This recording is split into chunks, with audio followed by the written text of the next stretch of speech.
Hey guys, what is up? Where is the chat? Oh, there it is. Hey guys, it's me. It's Sunday night in the US. It's Monday morning here. I am just doing a random live stream. I just did one on my Facebook group and there was nobody there. So I understand it's quite possible that there will be nobody here in this one. I'm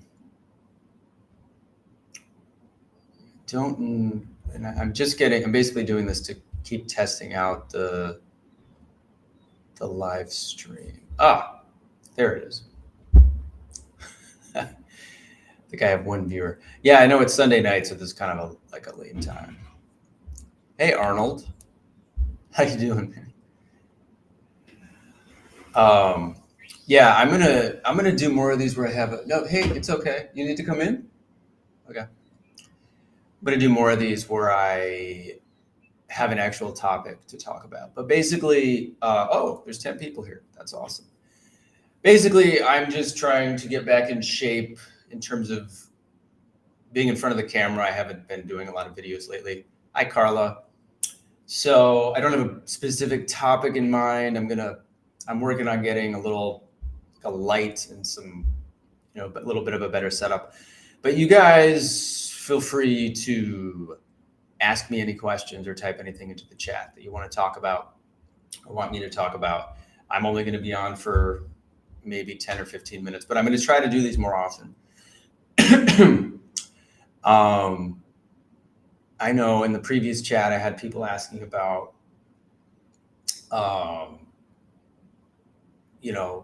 living as a digital nomad. You guys know I live in Thailand. That's why it's morning here. And I'm sure for most people watching it is nighttime. I love it. I was thinking of shooting a video about if I'm ever going to come back to the US.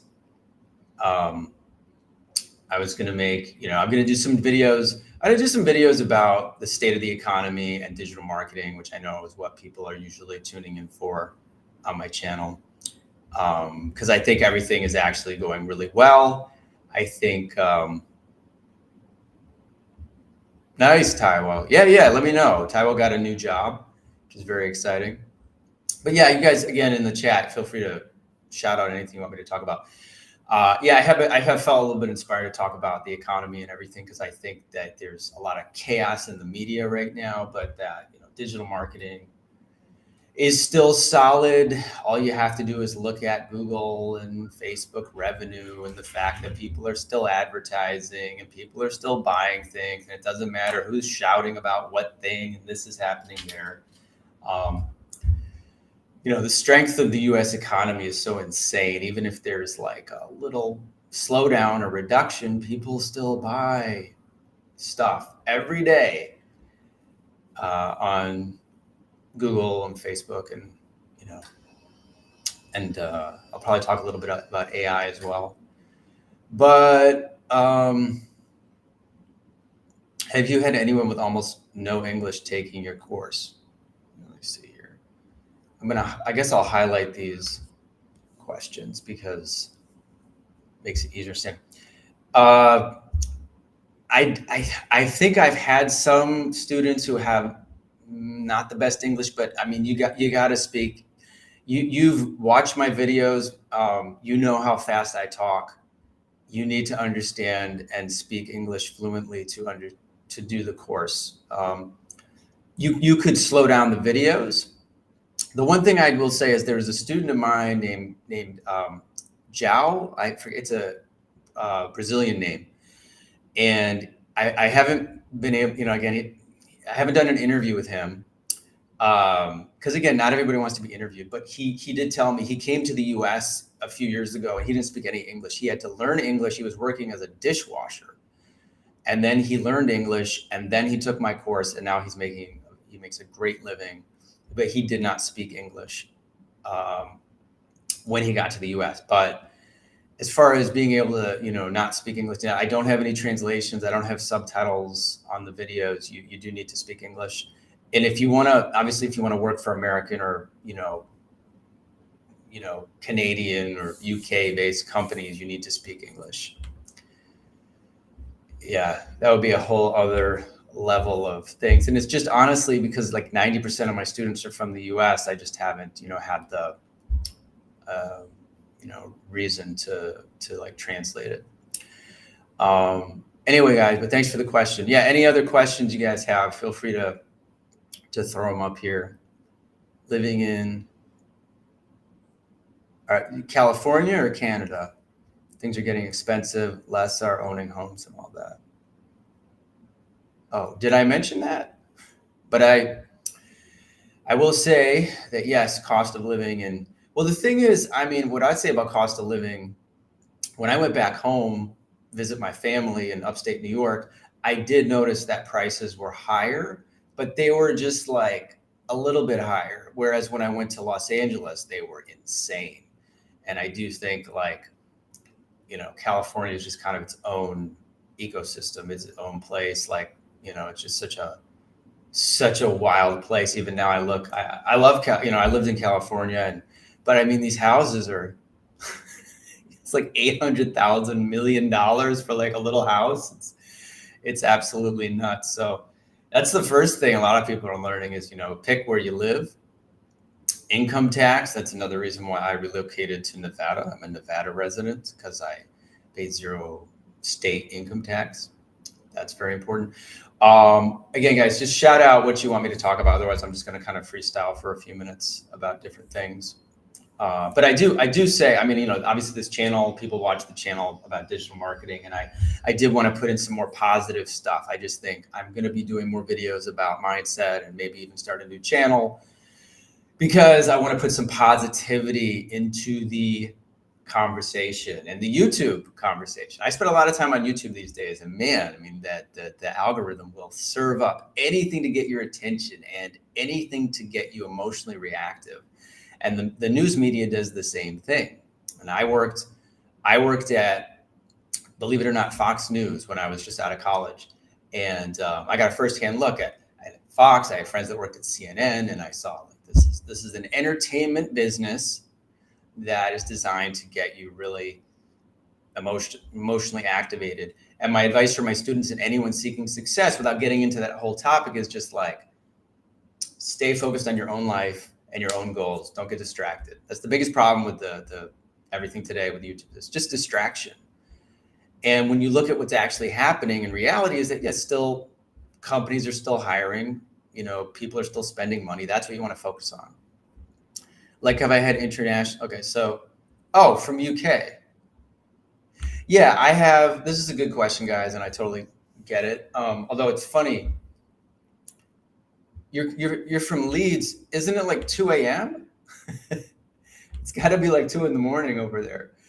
The student wants to know if, international. Yeah. I've had students in the UK, Germany, Sweden, Romania, France, Germany. Did I already say Germany? Like a lot of different countries, people have gotten jobs. It's just not as common as in the US. And the UK is definitely number 2 after the US in terms of my students who've gotten jobs. The UK, yes, has a very good, strong economy, a good job market. What I tell people is the salaries are not quite as high as in the US, but you guys also get like 4 to 6 weeks of paid time off every year mandated by the government. And while US-based jobs in digital marketing are some of the best work-life balance you'll find of any industry, there is paid time off. It's still very rare for Americans to take 4 weeks off. Whereas people in the UK and in Europe, it's part of the culture. But no, the UK definitely has a really good job market. Germany has a huge economy. I've had students even in third world countries get freelance gigs. It's not, the reason I don't highlight it as much is because it's not as easy.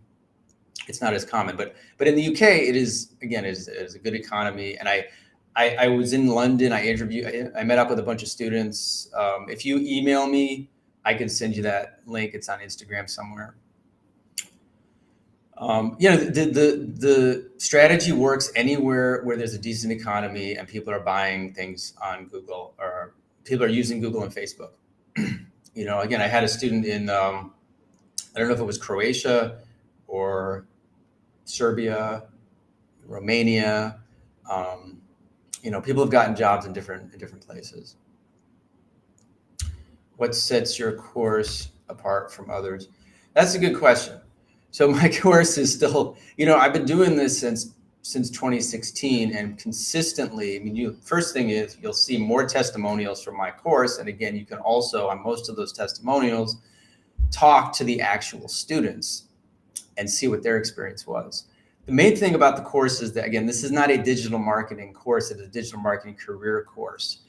It is about how to actually get the job. So there's a lot of digital marketing courses out there, a lot of training, free stuff on YouTube, stuff on Udemy, boot camps. And it's bizarre. Like mine has the most in-depth testimonials of anybody, even Udacity, I think it was for a while.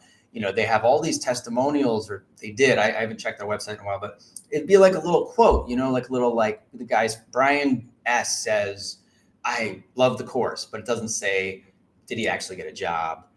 What's his last name? What company does he work for? And with my course, you'll see a lot of people that actually got jobs. What makes the course different is that I'm teaching you the basics of PPC, SEO, analytics. When I say the basics, I'm not just like telling you like what it is. I'm teaching you how to set up an account, how to structure a campaign and account properly in the way that a hiring manager at a PPC agency is going to be looking for. Same thing with SEO. We do an SEO audit. We do actual assignments. You actually work. You put together a portfolio of work that will actually impress a hiring manager. But it's all from the perspective of how do you communicate effectively with a hiring manager who is looking to hire for an entry-level position. And then there's a section on how to do your resume, exactly how to do your resume, a template to do your resume that has worked for many, many people.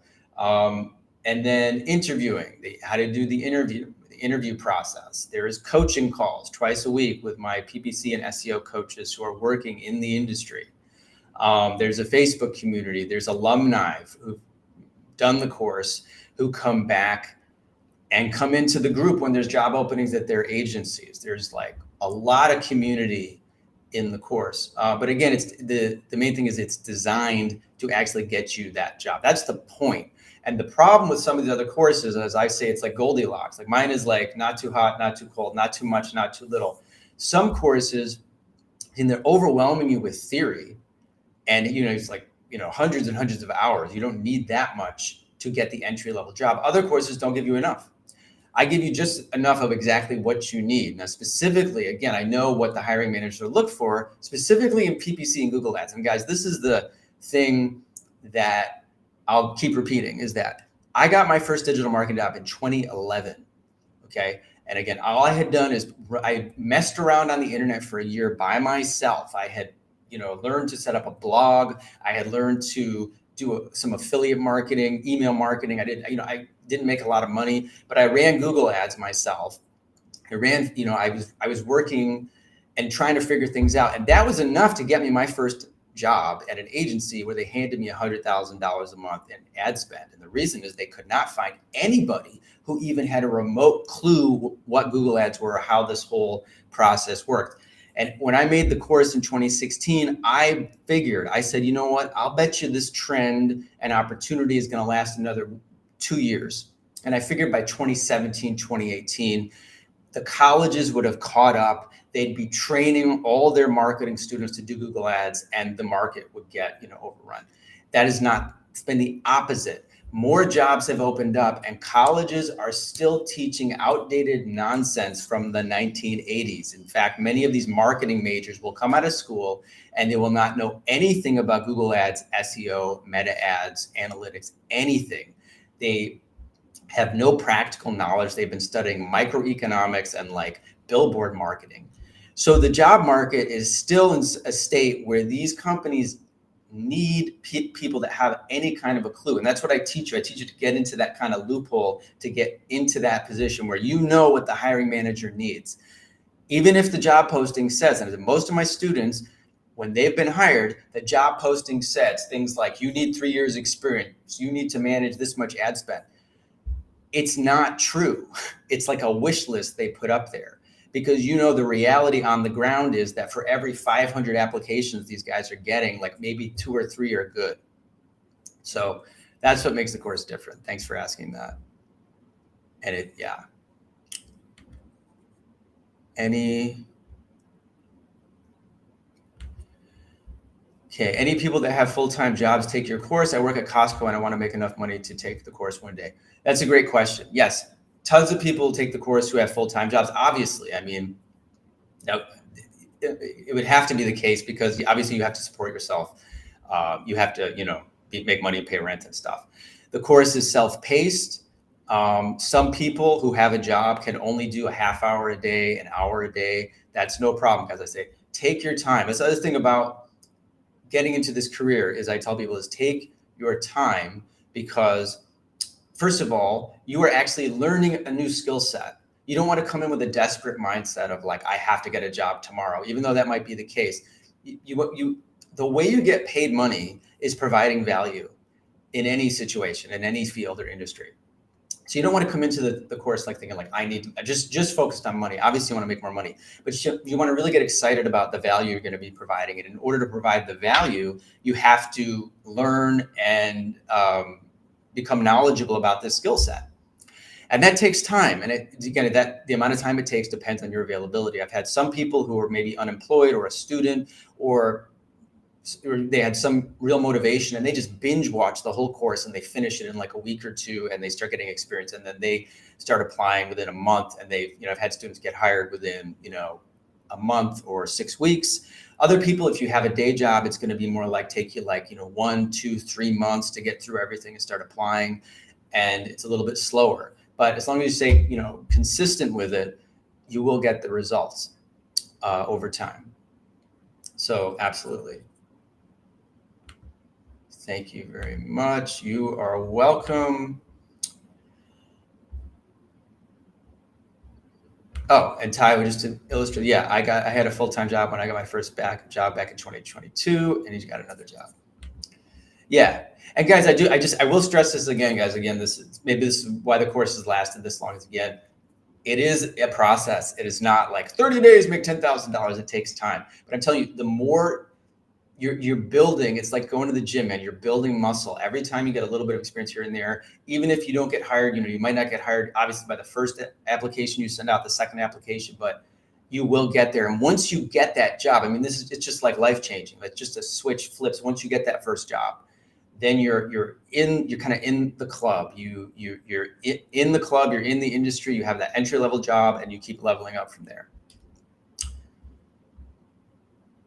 I'm trying to get out of my parents' house.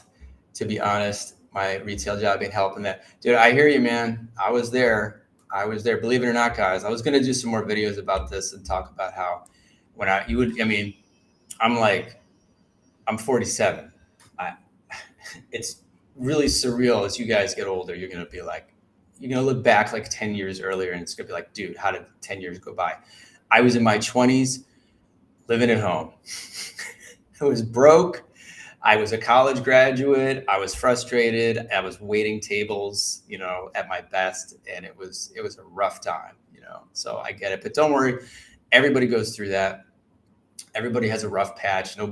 Anyone you've seen who's successful in life did not start out that way. I think Dwayne "The Rock" Johnson is a great example. I love, obviously he's very popular. He was depressed and overweight, and he got cut from his football.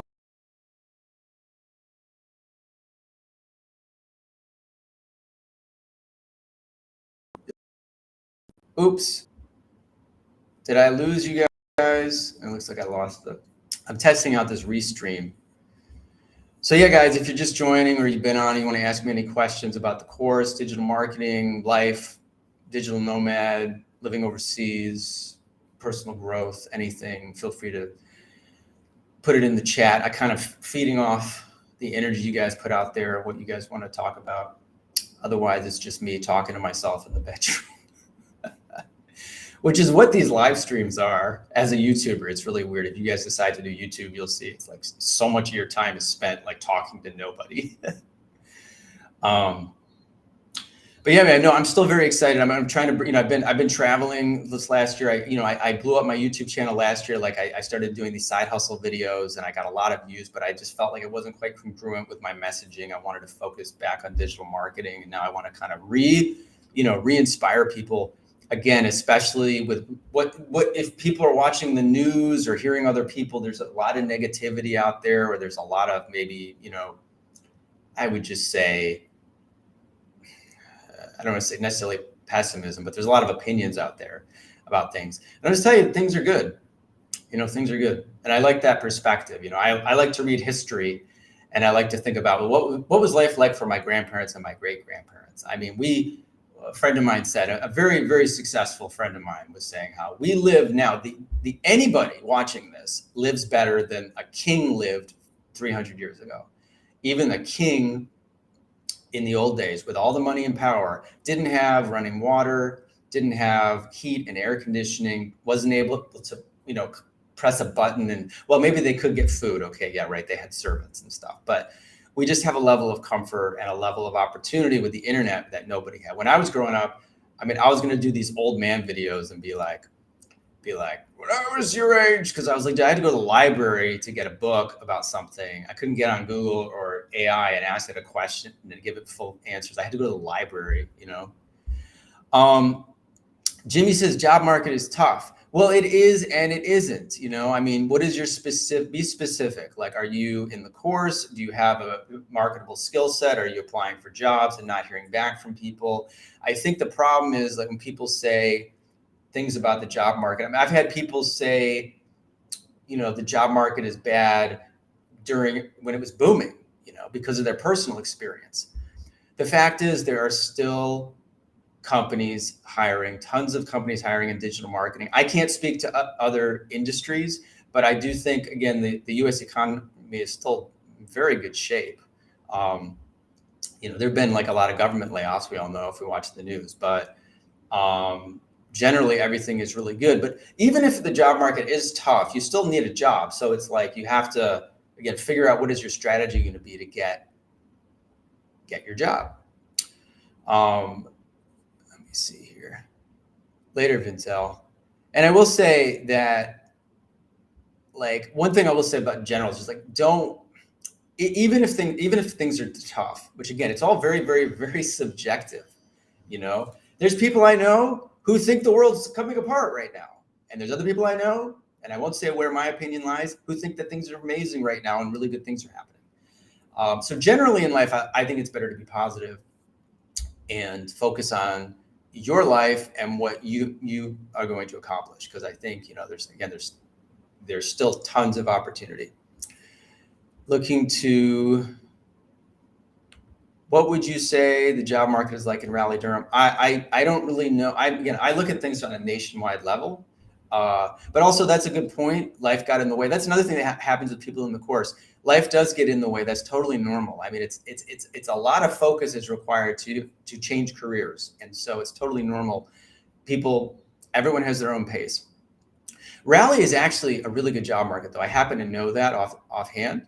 I tell people don't limit yourself because there's still, I know a lot of other industries, maybe remote jobs are starting to become less popular, but digital marketing, remote agencies realize it's such a digital heavy job that it's cost effective and good work-life balance for people to be able to work remote. So it's still many, many jobs are remote, but Raleigh actually has a lot of agencies there. So I think that's a good market to check out if you live in the area. I'm about to interview a student, Reed. We've been playing phone tag. But he actually moved across the country to get for his first job. He was single and out of college, and he just moved to start the job. And I always say that's great too. If you're single and young and you have mobility, move to the city where the agency is. If they aren't hiring remotely, it's better than college. You actually get paid, and then you can level up. Thanks. Let me see this. The job market for PPC specifically is fine. The demands are just unreasonable, asking for 2 to 5 years experience for junior positions. I don't know how to say your screen name. Are you in the course? If you're in the course, Send me your resume, send me your LinkedIn, tell me what you've experienced generated. I've said this again and again, guys. These experience requirements you see on positions are not real. They're not set in stone. I'm teaching you have to decipher what the job posting means. It's just like going on a dating app. It's kind of a loaded thing to mention, but it's like you go on a dating app, people say stuff, but it's not like it's all like written in stone. It's not the law, you know. Especially when you see a range of experience in the job posting, that is code for like, we would love to hire somebody with like 5 years of experience, but realistically we're open to somebody with less experience. And I also, in my walkthrough videos, and I know I need to do another one, but look at my last one or the one before. When you see a salary range, again, it shows that they're willing to hire people with a range of experiences. But if an agency says they want 5 years experience for a junior role and they're offering $40,000, $50,000, $60,000, disregard the years requirement. They're not going to get anybody with 5 years experience who's willing to take a $40,000, $50,000, or $60,000 salary. Anyone who actually has 5 years of experience is making six figures.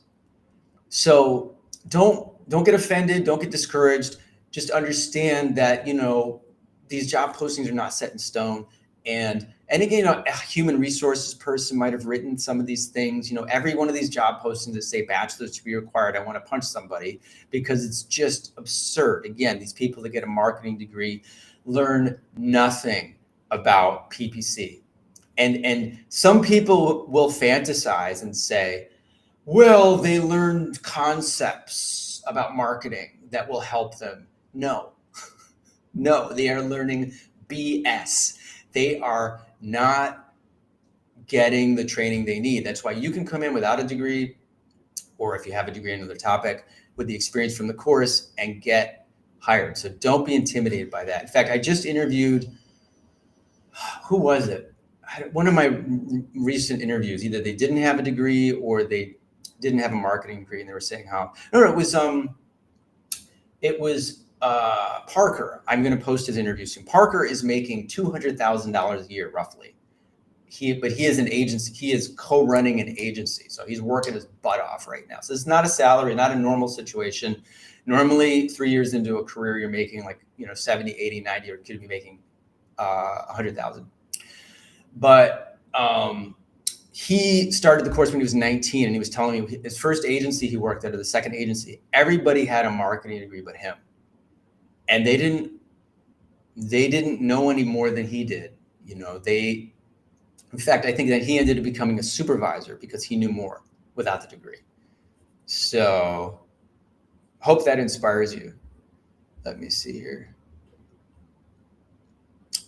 Let's see. Oh, you said I have created mock campaigns with the Crown spreadsheets and been optimizing my resume.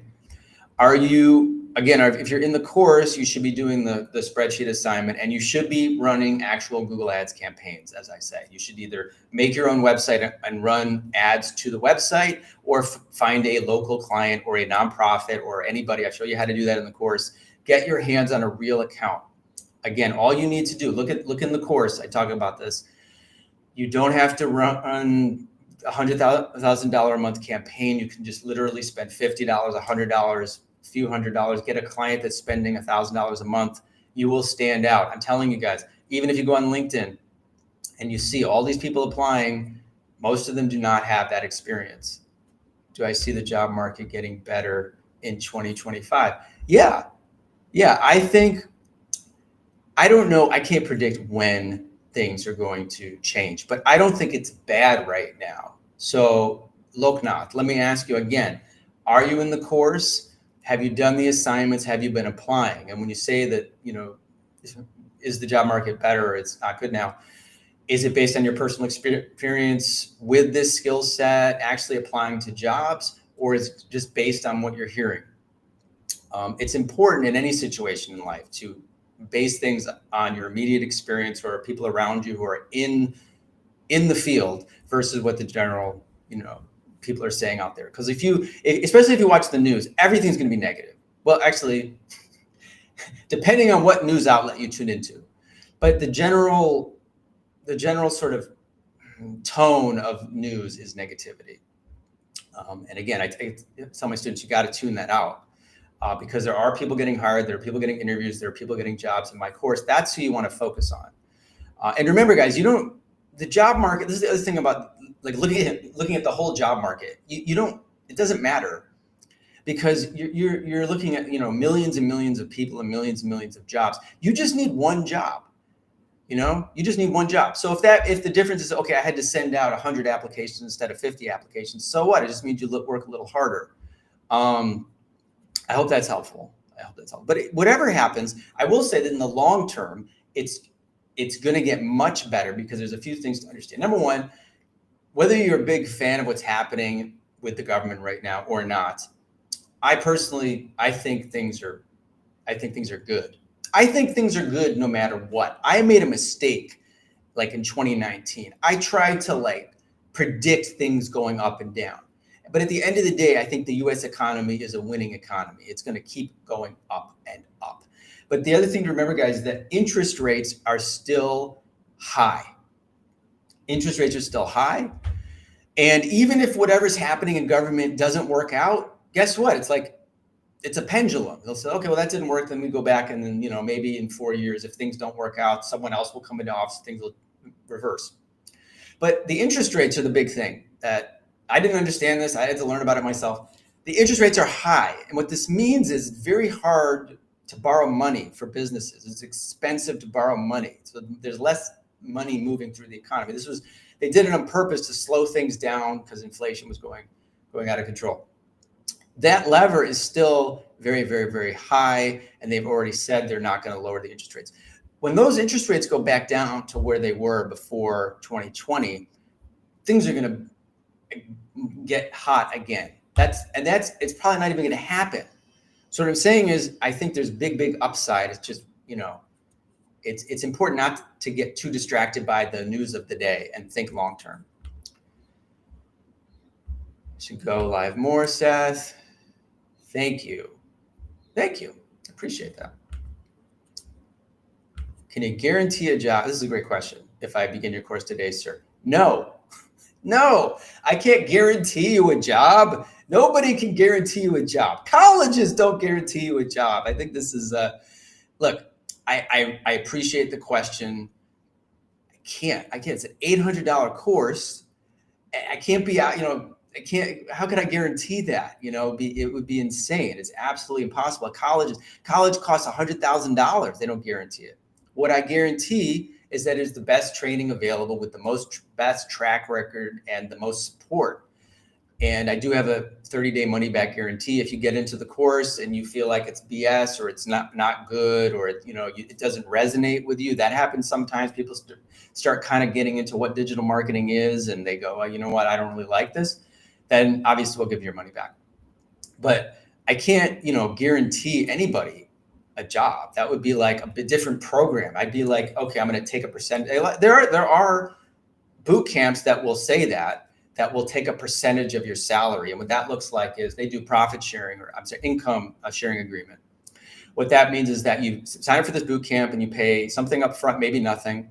And they do whatever they do for you. And then when you get hired, you sign a contract that you're going to give them like 10 or 20% of your salary for 2 years, and it ends up costing about $10,000 or even $20,000, not $800. So that's the cost value equation here. And some of those income sharing agreement programs, by the way, I've had people come to me after taking those programs and they did not get a job in digital marketing, but they got a job as a secretary. And some of those boot camps actually still garnish their wages. So you have to be very careful about that. But yeah, man, look, all I can do, as I said, there's an element of risk to everything. But what I will tell you is that anyone who's been a student of mine that continues to work at it and continues to reach out for help has gotten results. And the other thing is about the guarantees that also I've had students who get to the interview process and then it's a cultural fit issue. It's like a personality issue that I can't be you in the interview. But there's so much support in the community. There's so many great people that people, get encouragement. If they have a bad interview, they keep going, and then there's a lot of success. Let me see. This is interesting. I used to work in old school digital marketing, billboards, neon billboards, distributing flyers, but it's not working anymore. Digital marketing is a new way to advertise. I'm telling you guys, what's crazy is that you can still find universities and big universities that will teach this old school stuff. And literally, it's because these universities are bureaucracies. They are bloated with academic administration, and the curriculums change very, very slowly. And it's mind-blowing. I literally get students who come out of college and they've never heard of PPC. So yeah. And back in the day, I was alive during that time. Nobody knew. We used to get this thing called the Yellow Pages, guys. I'm going to tell you about history. When I was growing up, there was this thing called the Yellow Pages and the White Pages. And every year they would throw a giant phone book, they called it, a book with everybody's phone number. And then the Yellow Pages was all the businesses, your local businesses. That's how people advertise. The idea that you could go on your computer and look for a car wash or something was insane. Okay, that's a good question. Do you teach AI in the course? Yes and no. So I teach, we do, we're getting more in the SEO section. In particular, we're getting into teaching a little bit about Chat GPT and optimizing, what do they call it? AI result optimization. Because as you guys know now, when you go to Google, a lot of those results in the top are AI generated. And it's the question is how do you optimize a website to show up in that AI summary at the top? So that is definitely an aspect of SEO that we are adjusting. But one thing you got to understand again is that most people get jobs in PPC, which is Google Ads. And Google Ads is its own ecosystem. So no matter what's happening out there with this Midjourney or Grok or ChatGPT, OpenAI, all these amazing things are happening out there. Google Ads is still the $200 billion industry and where most of the jobs are. And that involves getting into the Google Ads platform and making campaigns and structuring them properly and making adjustments within that platform. And that, again, they say that's removed from all these innovations involving AI. Google has its own AI. Obviously, it's a huge tech company, but its AI, this is what I talk about in my webinar. It's not as efficient as, say, Grok or Midjourney or something like that. Google has a profit motive, meaning they want people to spend money. And so what they will do is they will say to advertisers, come on our platform. We have all this amazing automation. You even just put it in your website and the system will set up the account for you. And that sounds great. It never works. Customers, advertisers lose money. And they then need a human person to go in there and manage the account. And I say it's the reason it's funky is because it's if you go to a casino and you say, I want to play blackjack, but I don't know how. What if the casino was hey, that's okay, we'll gamble for you. Just give us all your money. We'll play blackjack for you. It's going to be great. Would you trust the casino? No, that's what Google's trust us to advertise for you. No, it's as dumb as, or as inefficient as trusting the casino. So the point is, there's still a huge need for human beings within the Google Ads ecosystem. And within SEO, it's the same thing, but the AI tools are making things more efficient. You can use these tools to generate strategy ideas or ad copy or things. So you will use the tools are an augmentation and a bonus. But these tools, the AI tools, are super easy to use. And they're designed by their nature, anybody can hop on there and type in a question. Obviously, you can get better, and there's learning how to do the prompts. But this is not the main skill set that employers are looking for. When I do the job postings, go through my walkthrough videos. I'll show you 20 job postings, and you'll see all the skill sets that they want. you will never see AI listed, any AI tools, or rarely, or it's one at the bottom. Everything is about the fundamentals of digital marketing, PPC, SEO. Do you know how to structure a campaign? Do you know how to do keyword research? Do you know how to do A/B split testing? Do you know how to do a SEO site audit? Do you know how to optimize pages? These are the things employers care about. And then once you're hired, they're going to be like, oh, this is our workflow. Yeah, we use this AI tool. We use Claude. We use Grok. We use ChatGPT, whatever for this thing. So it's taught, but again, it's not the primary thing. Norm says, I never get any answers back after I apply on LinkedIn. I do everything I say in the course.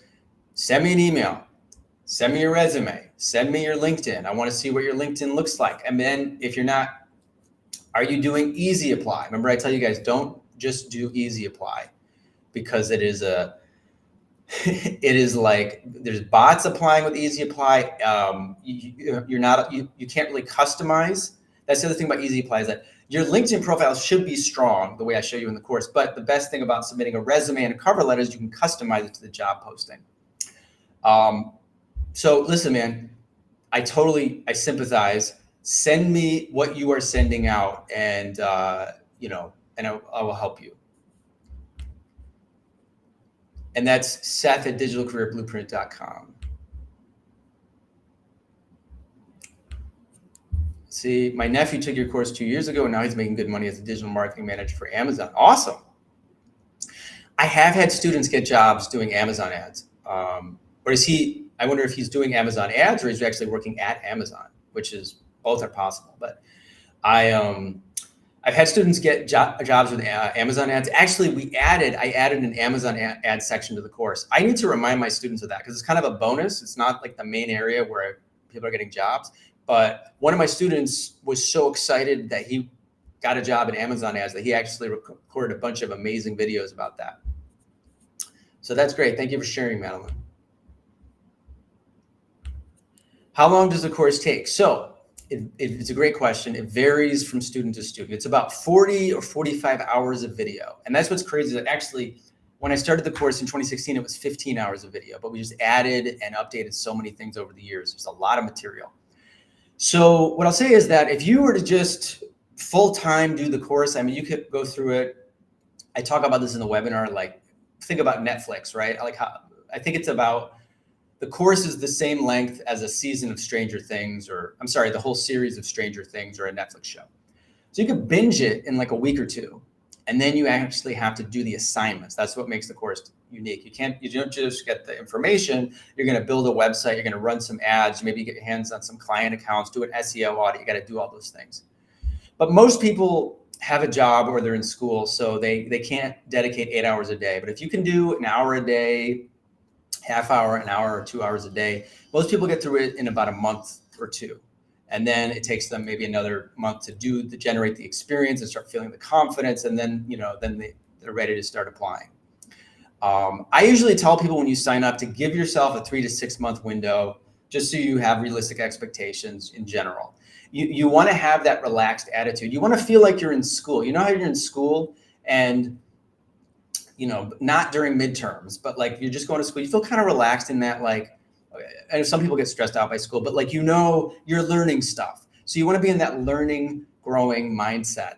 And then I try to help people maintain that when they go to the interviews. Because when you go into an interview, you want to also be in that curious, relaxed mindset as well. Let's see. Okay, so this is kind of a similar question, a little more in depth. Someone starts your course today. What's the average time it would take for them to get a job? What is the average time? Again, it varies from student to student. I usually tell people to expect it to be between 3 to 6 months. It could be quicker. It could take longer. I have a student, somebody's working full time and they have a family. They can only do 30 minutes of the course a day or every couple of days. It's going to take them longer than someone who is like a student on summer break and they can do it every single day. The real thing is, and I've been doing this a long time, is that it's how well do you follow the instructions? A lot of people overthink it. Some people they don't use my resume template. They don't quite do everything in the course, or sometimes it's a mindset issue. But the people who hit it really hard, I just interviewed Brendan. And he was a great example because he was a kid who came out of college with a degree in something in the sciences, was not into it. And then he was living at home with his parents, and he was super motivated and like unemployed. And absolutely that motivation level is really the thing. He got a job, I think, within a month of taking the course, but he was, I mean, really absolutely obsessed with it. And if you have that mindset and you're getting through things very quickly and you're sending out the applications and the way I show you, also you don't bulk apply, you will start getting responses. And then it's just a matter of, again, with the interviews, you might go through 10, 20, 30 interviews before you get better, more comfortable. And it's really about the amount of time that you can dedicate to it. Let's see.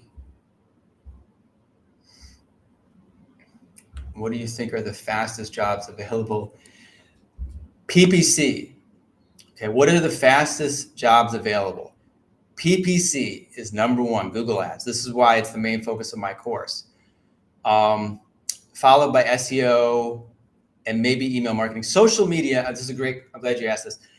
Guys, you understand, social media marketing is not a good skill set. And I'm distinguished between organic social marketing and social media marketing and paid. Paid social media marketing is managing meta ads, Instagram ads, and possibly like Twitter, TikTok, and all the other smaller social media networks. That's where the jobs are, mostly meta ads. Why? Because follow the money. That's where the money is. All of these platforms require creators to pay money to be visible.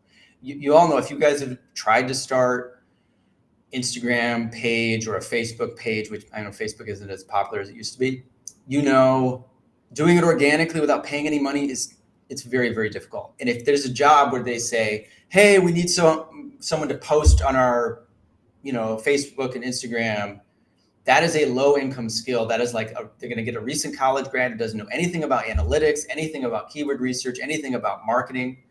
And all they're doing is like using graphic design skills to post stuff. It's not high income. I've talked about this. I was going to talk about it again. PPC, meta ads. This again, companies are spending millions or billions of dollars on advertising. They need someone to manage those ads. They will pay those people well because you are part of the money flow. PPC, I think, is still the fastest because number one, people are still intimidated by Google Ads. Think about it. If you go online, more people are still interested in SEO. Why? What is the promise of SEO? Search engine optimization. The idea that you make changes to a website and your website shows up high in Google rankings and gets you free traffic, essentially, what amounts to free traffic. And the word free is a big operative. So people think I can do this for free. I can build a website for very, very little, and then I can make changes using SEO. That's why I got into SEO first to begin with anyway, because it's like much less intimidating than Google Ads where you spend money. So Google Ads, by default, you have to spend money. It could be $10, it could be $100, it could be $1,000. Most people are so intimidated by that, they will not even touch it, which is why I have my students and I tell you guys, just run a $50 campaign, $100 campaign. You are ahead of 90% of the applicants. Most people have never done this, would never think about doing it. So yeah, PPC, then SEO and meta ads, and then email marketing. I'm going to leave this up. I will be right back, guys. I have to get a drink of water. I'll be right back.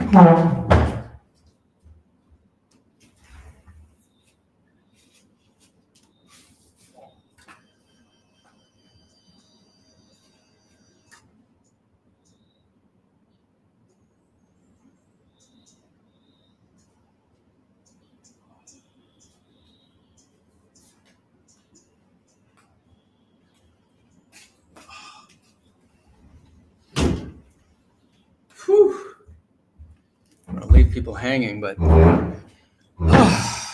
okay.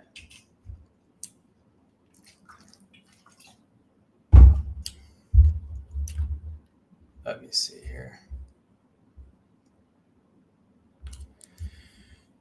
I'm putting this up because I know a lot of people probably have this question. Is it possible for your first digital marketing job to be remote? Is it highly likely? Yes. Yes. Go through my testimonials on YouTube. You'll see a ton of those people got remote jobs. Let me see here.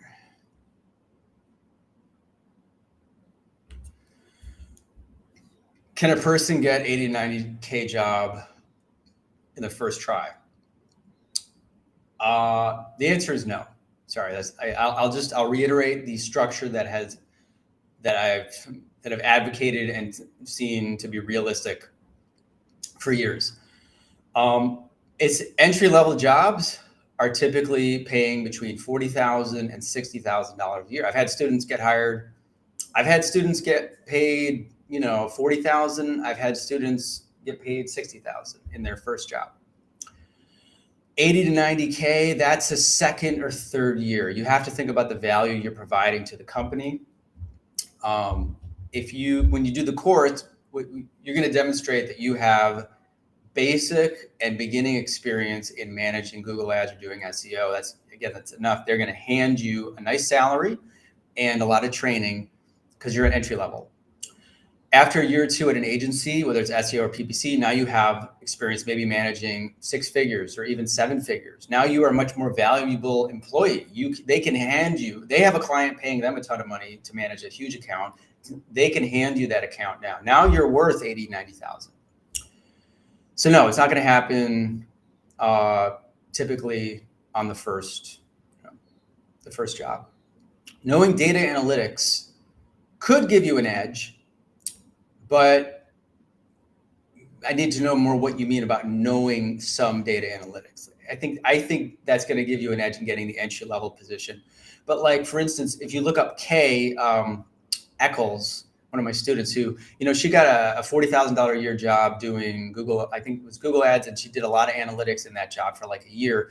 And she eventually leveled up to the point where she's making 6 figures doing analytics, but she got the on-the-job experience versus knowing some data analytics. But analytics are huge, it's very important. It is good to have that skill set.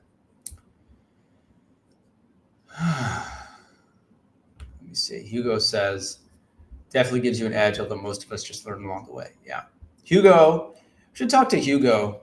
Let me know if you want to do like chat Hugo or type something about your experience. Hugo is interesting because he's in the Philippines and is doing very well doing his own business.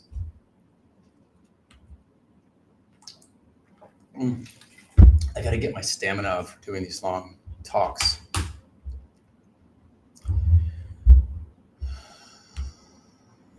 I see so many PPC SEO jobs. Yes. Yes, that is why I focus on those.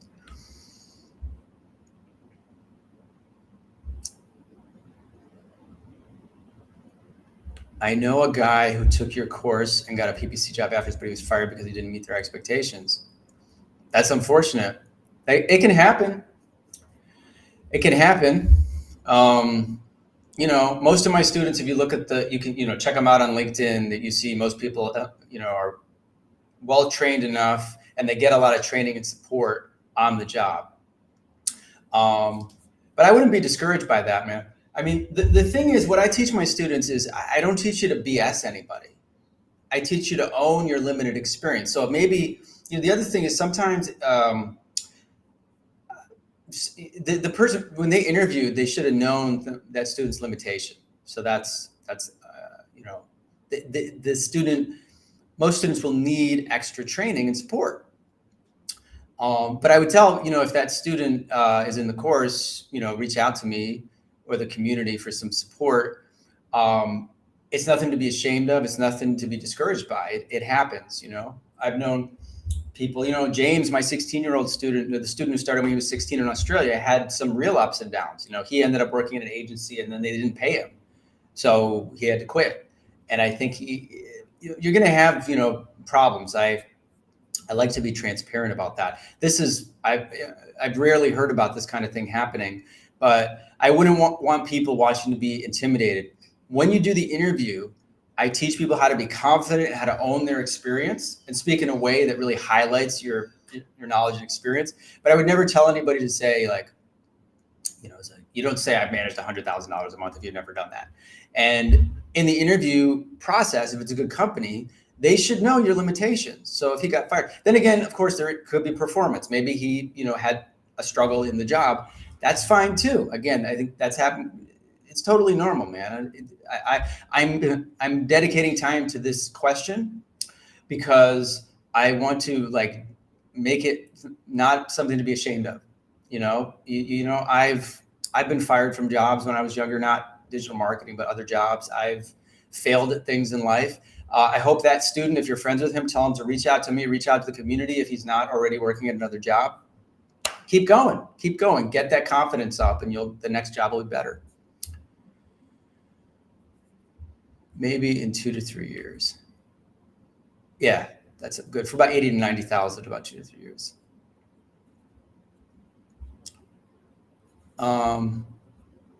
Is anyone else here in the Philippines or in Asia? Hugo wants to know. You guys can chat. I was going to say, I did an apprenticeship. Are you in the course AA? Again, you can reach out to me or the Facebook group with these types of questions. I'm afraid during interviews, then asking me how much I got paid, which was nothing, but it's 2 years of apprenticeship experience. Send me some more details in an email. I don't normally recommend I don't know your personal situation, but in the course, I teach people, I say, do work for free, get an apprenticeship, but do it for 3 months. You shouldn't be working for free for 2 years unless it's like a passion project or maybe a family member, things like that. But if you're having an interview question like that, you can definitely reach out in the course for some advice. You can, if you work for a place for 2 years and you're basically an employee, you're welcome to say, just be honest. Just be honest. Say we're getting experience. I got my first 6-figure job because I was fortunate. I was working with a temp agency and he gave me some coaching, but I had never made more than, I think I went from making 40,000 to 60,000. And the guy told me to ask for like 90,000 in the job. I was terrified. I'd never made that much money before, but I took his advice and I said, I need you guys to pay me. I think it was 85 or 90,000 a year. And I experienced a lot of emotions. It's normal to feel emotions. I think it's good to come in and get some coaching about it. The key is that these guys are going to be more focused on what you can do for their company and your experience and knowledge. And most of us tend to overthink and get very nervous about pay or not. If you're very chill about it, like, yeah, you can even say, I did this apprenticeship, I did this experience, I just wanted to get the experience, I didn't get paid, but, now I'm ready to move into this position. You can say it that way. Just know that, moving forward, you should be paid for sure. Let's see.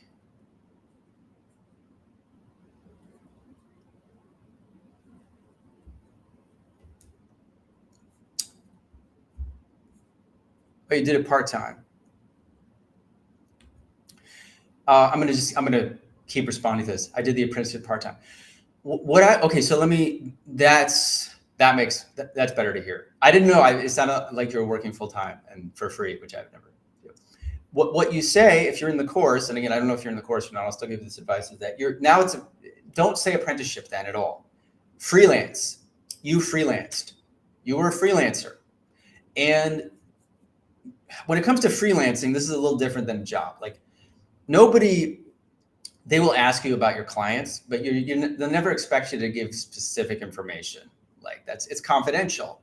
And that would include what you were paid by the client. That could say, well, that's between me and the client, but you could say my rate as a freelancer was like $30, $40 an hour. Very general. But when you've apprenticed like that, as I say in the course, say you were freelancing, because you were freelancing. Doesn't matter if you're getting paid or not. It has a different connotation. It sounds different. Just like the word internship. If I said to you, look, I'm 47 years old. Okay, if I tell you I'm doing an internship, doesn't that sound a little weird? Internships are associated with youth and students, and it's not really professional. But if I say, hey, I'm freelancing graphic designer, I'm a freelancing even a music instructor, I'm a freelancing digital marketer, that's professional sounding. So that's why I teach you guys to do that on your resumes and in the course. So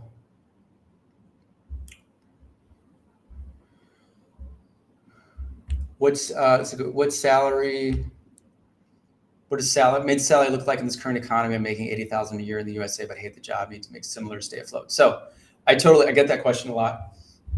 Again, you're not mid salary or like mid-level salary would be 80, 90, 100,000. Depending on the company and the agency. Again, there's different agencies. There's, agencies that have profit sharing. There's in-house companies. I got my first 6-figure job. I was 3 years into my career and I got hired in-house by a private company that had a lot of money. And they paid me $75,000 a year base salary plus performance bonus. Performance bonuses are great. I was very incentivized to make their marketing work. And then when it did, I got paid more money. But if you're starting out in this field, it's not likely you're going to start out at 80,000. What I tell people like you to do is freelance. Take the course part-time, get some clients on the side. And it's also much more relaxing to do that. You don't feel the pressure of having to jump to another job. You can even get just start out with some free clients in the very, very beginning, and then you start charge a little bit, and you keep increasing your prices as you get more confident. Now you're working on your own schedule, because also, I teach you how to you don't want to have a client that's sucking all the time, your energy. Let's say you have 1 or 2 clients and you're spending a couple hours a week and you're making an extra $500, $1,000 a month, $2,000 a month. That's adding to your, that helps with the financial pressure. And now you're building that experience, and you build the experience that goes in your resume. And then after a period of time, you start applying to jobs. Now that you have that freelance experience, now you can apply for a higher level job. Most students taking the course want to get an entry level job. And I say, okay, well, you only have, 2 months of freelance experience. Great. Apply for entry level job. But if you freelance for longer with bigger clients, then you can apply for something more aligned with your current salary. Does experience beat degrees most of the time? Does it depend? Every single time. Every single time. Experience beats degrees. Every single time. Now that's that's a pretty definitive statement. There's one agency I know of in Pennsylvania called WebFX, and they're great. They always have openings. I encourage everybody to apply there. They always put degree requirement or GPA of such on the job thing. In 9 years and looking at thousands of job postings, it's the only agency I've ever seen do that. And at the end of the day, even though they say that, they still are going to have to accept people with experience over degrees, because you get these very clueless people who come in who might have had a good GPA. You just have to look at it 99% of the time. I'm running an agency. Okay, I've done the stressful work of getting 100 clients, and they're all paying me, monthly retainers. Someone's paying me $500 a month. Someone's paying me $5,000 a month. Someone's paying me $10,000 a month to manage their ad spend. I need people to manage that advertising. I need it. These guys are paying me and they're expecting results, and I need somebody right now who knows what they're doing. Who am I going to hire? Student comes to me with their marketing degree from Columbia or from Arizona State or whatever. Hey, I've got a $100,000 account. Heck, I've got 5 accounts for local businesses that they're spending $1,000 a month. Have you ever, can you manage this PPC account? First of all, the marketing kid's like, what's PPC? We didn't learn about that. You gonna hire that kid? No. Then one of my students comes in, they go, well, look, I haven't managed $100,000 a month, but I managed this local dry cleaner, and I managed this a pizza restaurant, and they spent $500,000 a month. They had this click-through rate. They were not getting results, but I helped get them all these leads. Who are you gonna hire? You're gonna hire the one with the experience. And that continues as you level up in your career. The degree, I can't stress this enough, guys.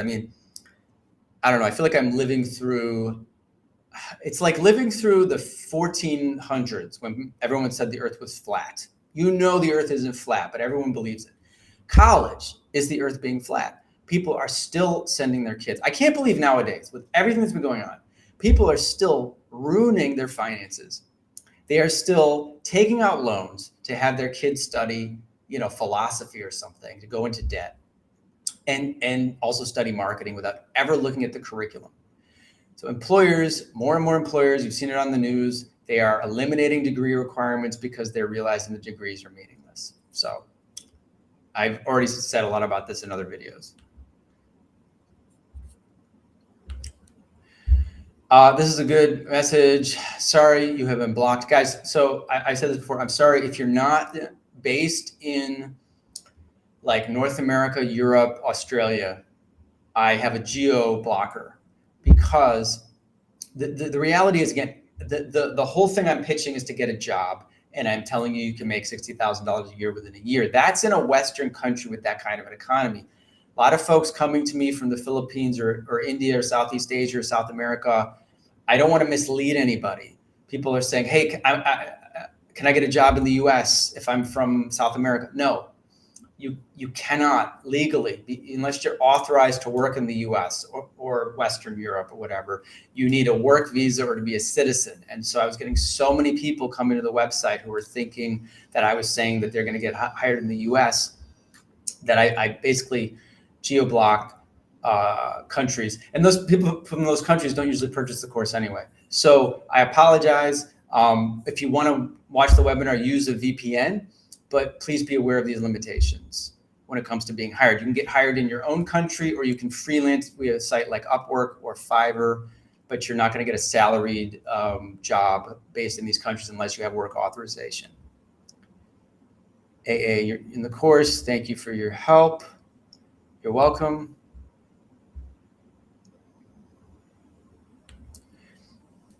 I saw the low salaries in the Philippines. That's why I'm working on my Mandarin in order to be more employable in Taipei. Absolutely. If you live in Taiwan, you should speak the local language. If you speak English, I will say this though, that can be a very big asset. I had a student who was living in Germany, didn't speak any German, only spoke English, and he got hired at an agency because they needed English speaking people.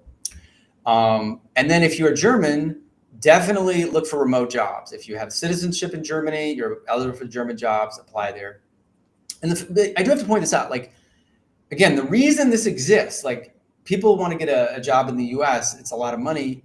You have to understand, guys, people living in the US need those salaries. It's very expensive. They need $60,000, $70,000 to live there. If you live in the Philippines or India or even here in Thailand, you don't need a salary like that. But if you do want to leverage it like that, get on Fiverr or Upwork, and you can charge Western prices. But as far as the salaries go, this is why countries do this. They do it to protect their own, citizens, because, we've seen the results of this. If you keep outsourcing jobs based in the US, then it's bad for the people living there. They need to be able to get jobs just so they can pay their rent. The rent in the US is like crazy. It's, thousands of dollars a month, whereas in the Philippines or even here in Thailand, I mean, there's places in Thailand here, you can get a nice apartment for, in Bangkok for $600 a month, $500 a month, that would cost you $3,000 or $4,000 in the US. Will this live be uploaded? Yeah, I think so. I'm going to, it's on my YouTube channel under live. Facts for entry-level jobs.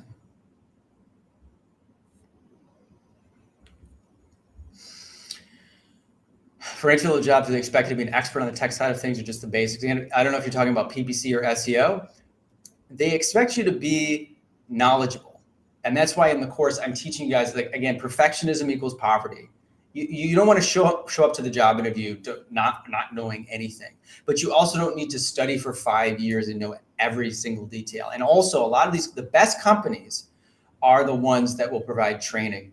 They will do it when they see that they're looking for a certain personality type, a certain eagerness, a certain level of responsibility.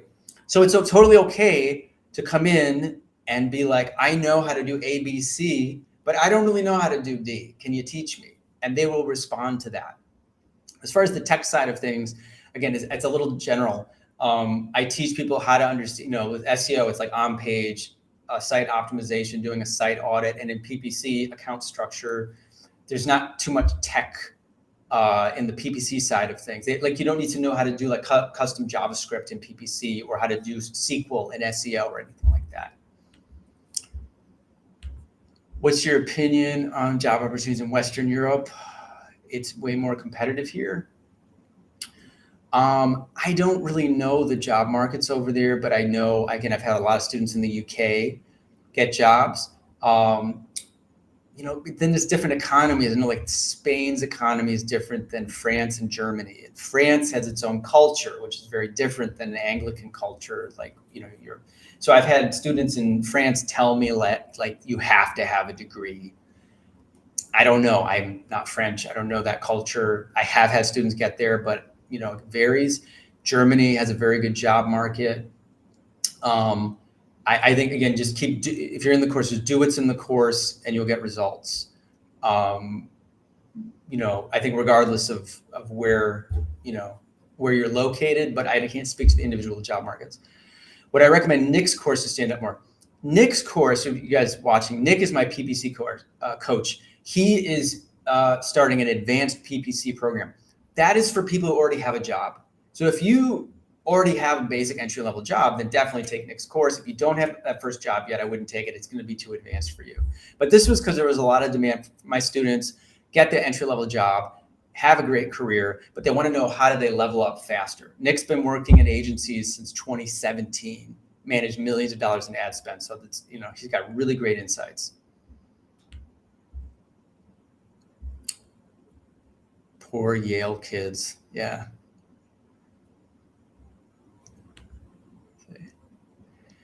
Love your college rants. Could you debate UC Berkeley and I don't even want to talk about the University of California colleges. All the thing I've been rallying against college for like 10 or 15 years now, and I just think everything it does to you in terms, even your mindset. I've seen videos of.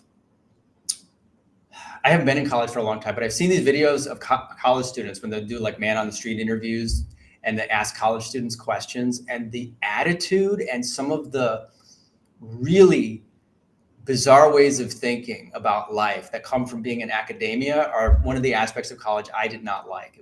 It really twists your mind up into a very strange place that's out of touch with reality. So, I learned that just from writing in college. I remember just writing essays or reading academic papers or books, such a headache for me. And I realized it's because it's a very artificial and very strange way to write and communicate. Academia is actually set up to complicate things and make things seem more maybe smarter than they are. Like you have a sentence, and there actually was a little contest to say, like, what is the most convoluted academic sentence ever written? And some of them it's like 10 lines, one sentence, and it's like comma after comma. The average person cannot even process what's being said. And what you understand is that in this academic bubble, people write like this and talk like this, and it's just a big chest thumping BS fest. It's just like, how do I make myself sound smarter than I am? But the problem I discovered is that when students are taught to think and write this way, they come into the real world and they cannot communicate well. They think they can, but they can't. So I've had people with like graduate degrees in my marketing course, and I have to teach them how to actually simplify, make their communication more direct and practical. So, and as far as tuition goes, man, don't even get me started, man. The academic, the administrative bloat in these colleges, it's criminal.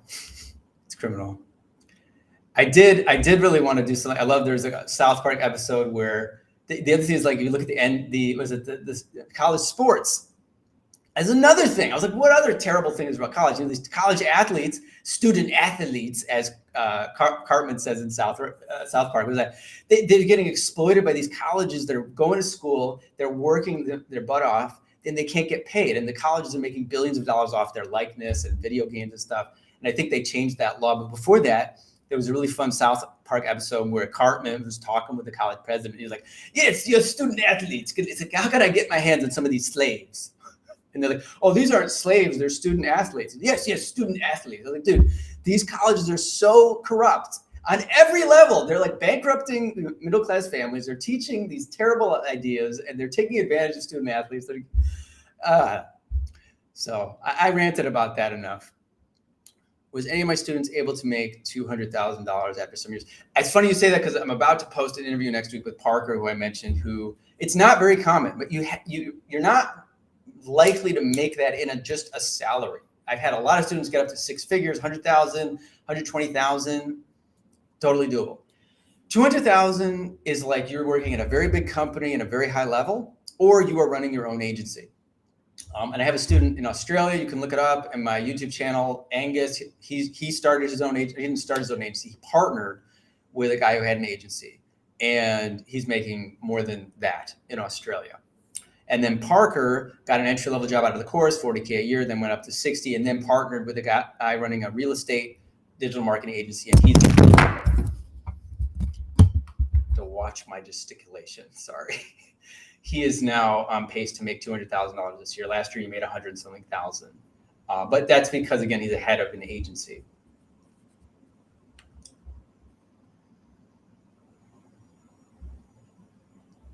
Again, from Kenya, as I said, unfortunately, there's a geo blocker just because, again, the job opportunities are different in different countries. You can basically, my short answer will be you use a VPN, but be aware that you will not be hired as a salary employee in another country unless you have work authorization to do so. If I was to get a job as a content creator, does that necessarily mean I will have to actually shoot the content or just come up with the ideas? I'll put it up here in case anyone else is wondering, but I don't really know. I don't teach that kind of job.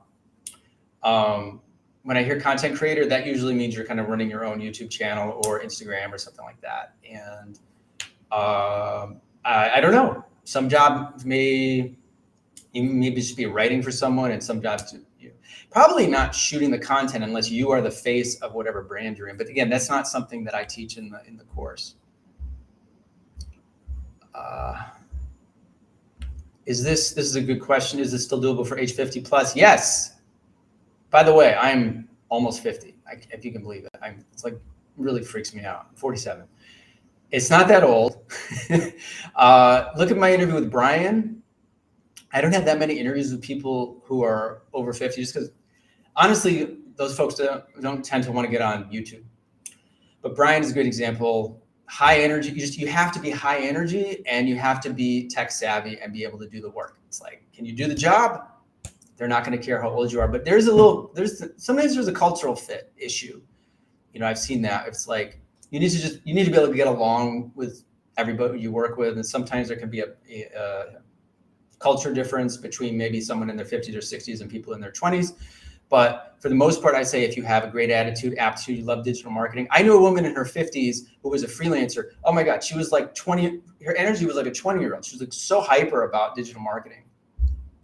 You don't have to be that way if your personality is more laid back, but I'm saying it's more about learning the skills and executing them, providing value. And you can also freelance. And I like to tell people who are a little bit older, I say, if you want to get your own clients, you can resonate with different types of business owners. Like let's say there's a guy that owns a law firm and he's local. And, it's true, as a 20-something, you could pitch that guy and get his business. But if the guy's in his 50s and you're in your 50s and you actually understand PPC, you might be a better sale for him. You might resonate more with that kind of a client. So I try to help people look at your advantages, look at your strengths of your situation. And, you also have life experience. A lot of companies do value that, again, as long as you have you're able to think quickly and you understand how to do the job. Hey, baby, I'm still doing the live stream.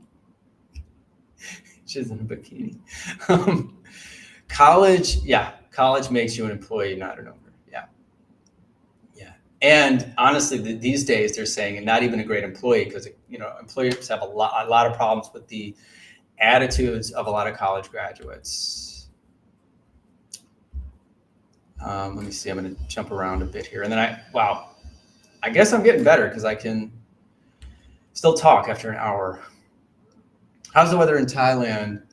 Born there, parents moved here. Are you in the US? My dream is to go and work remotely from there. The time zone, I will say, if you want to work for a US based agency, it's tough. 12 hours, man.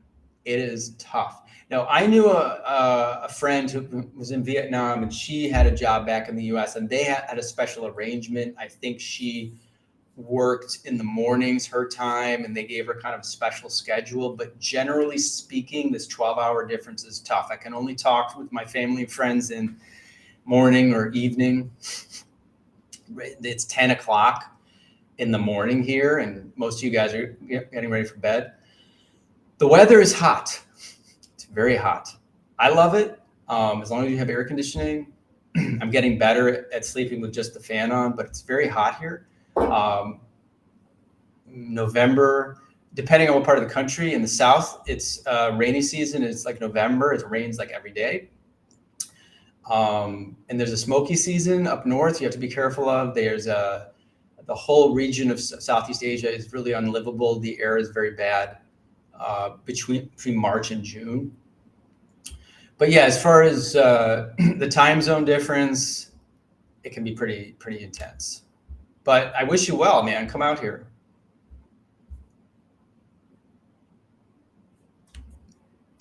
It's a good question. I have the course. I want to leave the U.S. and work in a lower cost of living country. Should I focus on freelance or should I apply for remote jobs? Well, I would do both. Like I encourage my students to get freelance experience anyway to generate your experience. But I would, and it also depends where do you want to live in the U.S. If you want to live in South America, remote job, no problem. Same time zone as I just said. If you move to Asia, it can be tough. Europe is okay. It's not that big of a time difference. What you do is, while you're in the US, get hired. And then once you're hired with a remote job, you can move. Once you're, and I always tell people this, I like to ask for forgiveness, not for permission. As long as you're doing your job, you should be able to live wherever you want. As long as you're on those calls, if you got a call at 3 p.m. US time, get on that call. They shouldn't care if your background looks like this or, another hotel room in another country. But freelancing, if you do want to move to Asia, I would try to get into freelancing because when you're freelancing, you can set your own schedule. It's going to be very tough if you live in Asia to keep a US-based schedule. So guys, I enjoy doing this. I am kind of running out of steam and my girlfriend's in the pool. But I'll keep answering these as long as I can. Do employers ask for college degrees in the field of digital marketing? No, not usually. First of all, this is the funniest thing is nobody really checks your degree anyway. I mean, you shouldn't fake it. I remember there was a big scandal about somebody, who was that? Some head of like a government thing lied about their degree. Don't lie about your degree, but it's so funny to me. I spent all this money on my college degree. It's like no one checked. What they did? No one ever called the university to find out if I had it. But the thing is, as I said again and again, watch my walkthrough videos. Just because a job posting says degree required doesn't mean it's true. A lot of times the human resource people who are really don't have anything better to do with their time, they will put that on there. It is a mindless thing to do. It is meaningless. It is a practice that started in the 70s and should have ended in the 90s. Okay. Back in the 70s, having a college degree actually meant something. It was hard to get. Most people didn't do it.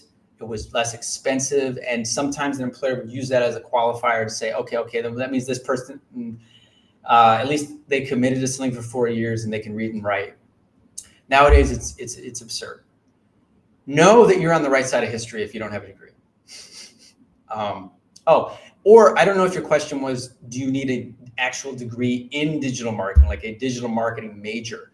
That one is no. Nobody cares. Any digital marketing degree is a waste, so much of a waste, guys. Any of these modern degrees are a waste of time. You have the real practical experience that companies want. And then you have these colleges that are making money by capitalizing on a trend. They're basically, everyone's into digital marketing. Let's throw together a crappy digital marketing degree. Or you can see like Full Sail and their terrible digital marketing program where you spend 2 years and you don't even build a website until your second year. Whereas my students do that in 2 weeks. But people are obsessed with degrees and they see digital marketing. They think, digital marketing degree, I need that to get a job. No, an employer is going to look at that and be like, well, what did you actually learn? What did you actually do? And people are like, I learned about the theory of PPC or something. You spend a lot of money. You didn't get hands-on experience. So no, absolutely do not need that. Have you ever had anyone famous take your courses? No. I don't think so. I had a student who was a really big YouTuber or TikToker in like the dance space who messaged me, but I don't know if he took the course, but no, sorry to disappoint. We're a very low key organization here.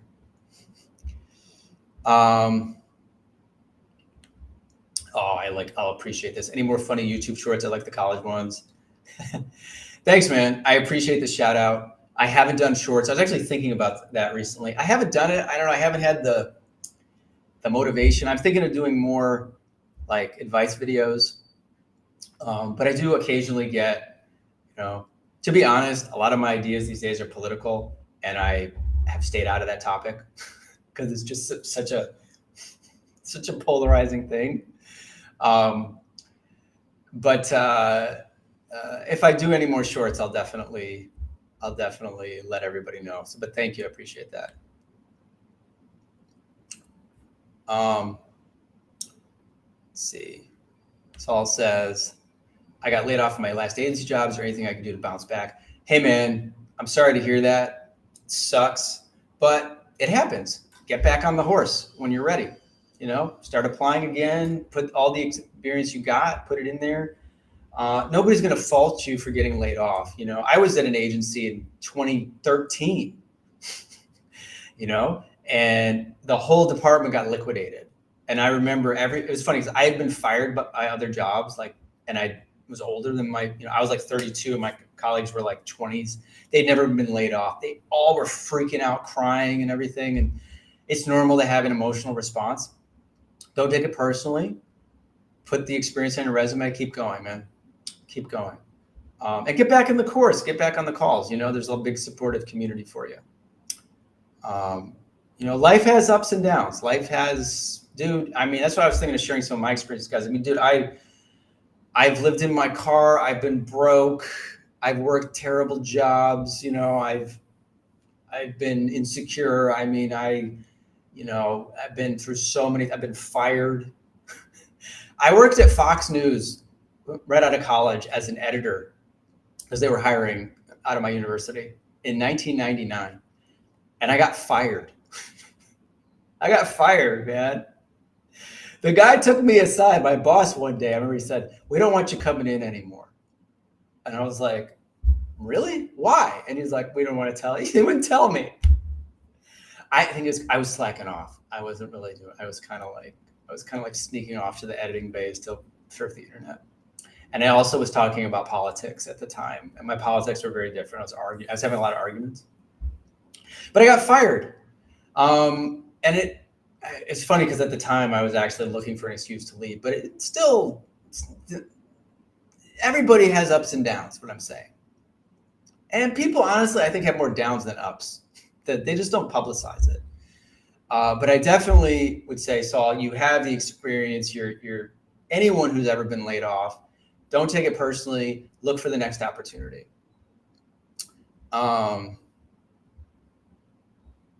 Students done. And I'm going to answer. Let me see here. Oh, I know people are starting to drop off a little bit, which I understand because I've been talking a long time. I'll answer this because this is a tough question. If you were to live in an Asian country like Pakistan, what would you do to achieve financial freedom? Guys, the first thing, if you speak English, that is a good start. I will get on Fiverr.com because it's funny. When I was doing YouTube last year, I was hiring a lot of video editors, thumbnail designers, and other freelancers. And video editors were all from India and Pakistan, and I think one was from Morocco. various levels of skill and performance and communication. But I looked at what they're getting paid. I said, they're getting paid.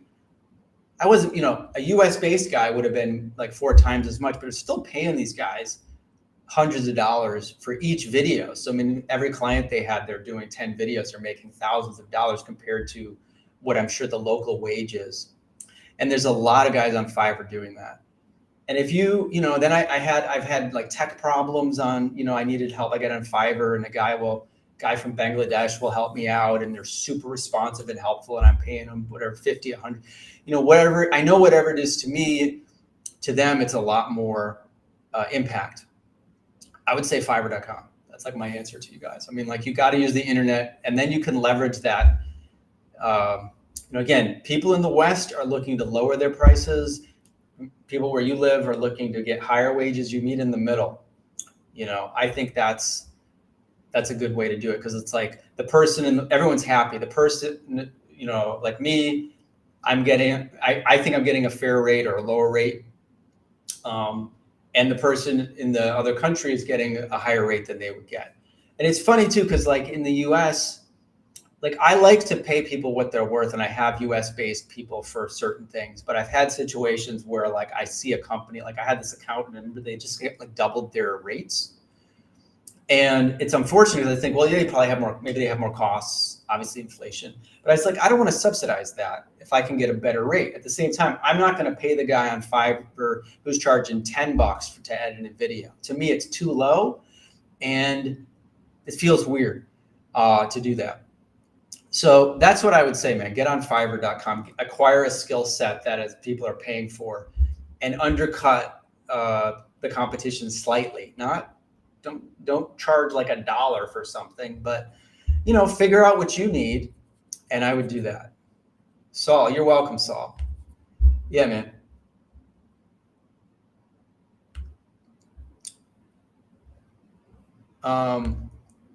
Yeah, man. I'm sorry to hear that.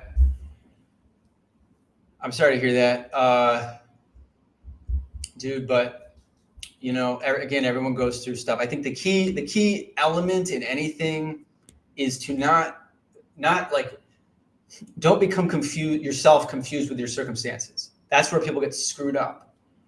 I had situations again where I was broke. Or Dave Chappelle had a great line.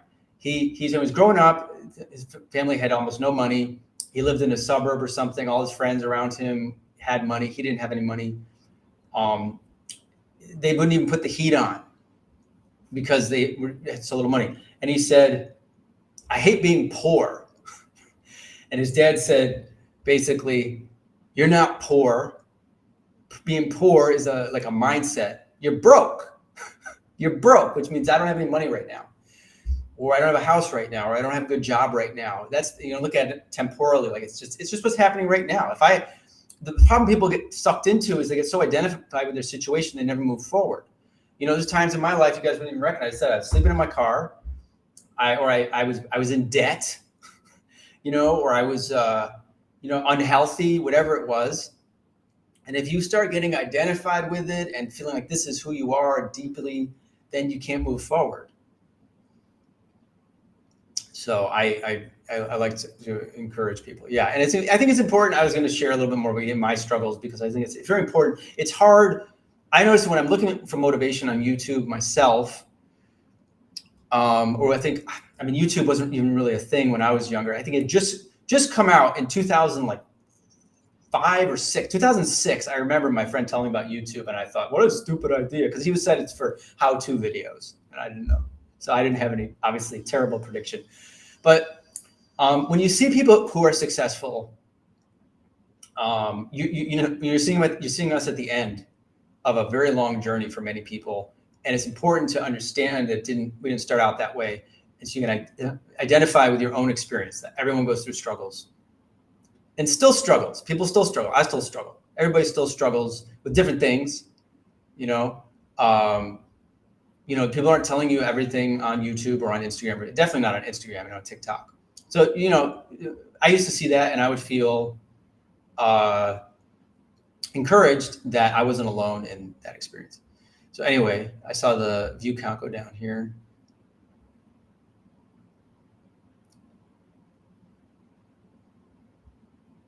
Okay, somebody wants to know. I'm going to go in a minute because I got to have my breakfast. You asked a question about working 2 remote jobs. I remember that, but I can't.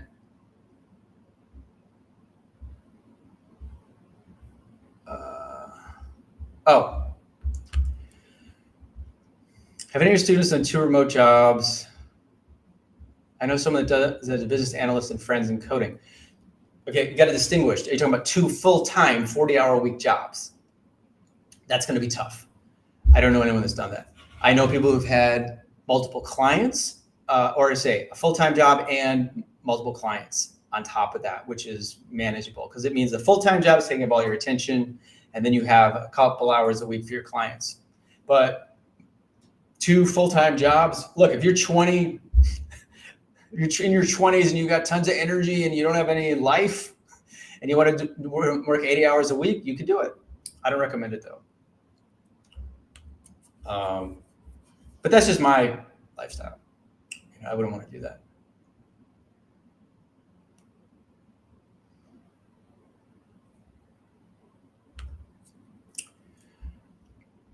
I'm thinking of doing my PPC spreadsheet assignment on the marketing agency I'm interviewing for. It could show I'm fully engaged in the company. Not sure, good idea. Okay, so number one, I watched Juan's video in the course about what company to pick.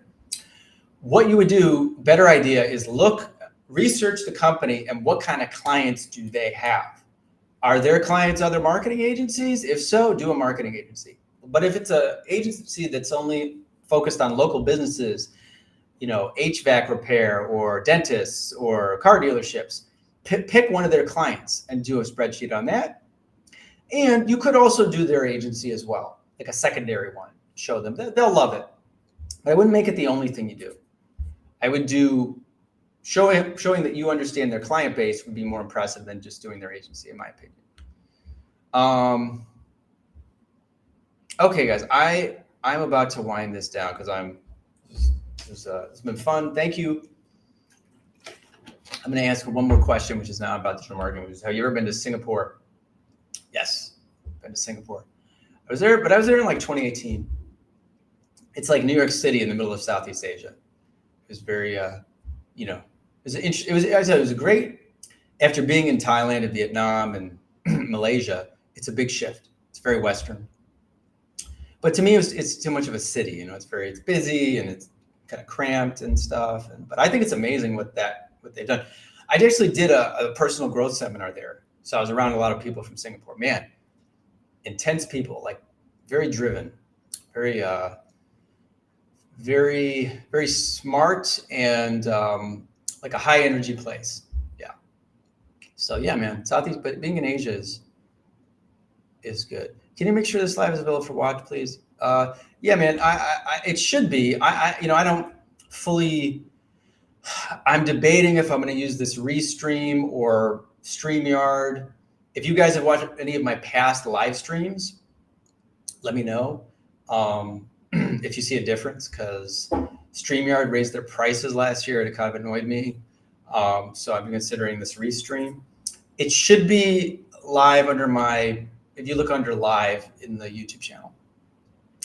But it can take a couple hours to digitize and whatever it has to do. Okay, guys, thanks for hanging out. This was fun. I hope you guys enjoyed it. Again, if you have questions about the course or anything, email me at seth@digitalcareerblueprint.com. And everybody have a great evening or rest of your day.